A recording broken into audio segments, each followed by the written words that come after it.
Everyone and welcome back to this channel, and today we're going to walk you through how to fix Fire TV app issues. It can be frustrating when your favorite Fire TV app stops working, so we have given a comprehensive step-by-step guide to help you troubleshoot and fix the issues in 2025. The first thing you need to do is an initial quick check. Ensure your TV is on and the correct HDMI input is selected. Then restart your Fire TV device. Don't forget to use the remote. You can press the home and hold the home button that looks like a house until a menu appears and select restart. Then you can unplug and replug it to see if it works. If it does not work, check your internet connection because a poor Wi-Fi connection is a common cause of app issues. Then after checking that, you can also force stop the app. If it's a particular app, then you have to force stop the app. And you can also decide to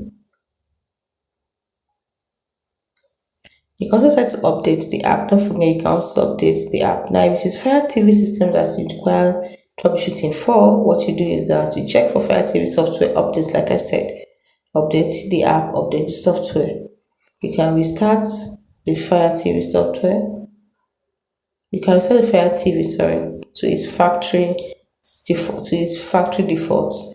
It's a more drastic step, but it will help as to erase all your data settings and install apps.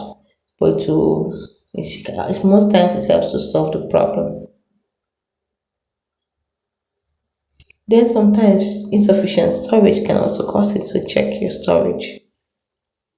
And in rare cases, the problem might not be with your Fire TV or the app itself, but with the app provider server. In this case, there's usually nothing you can do but wait for them to resolve the issue.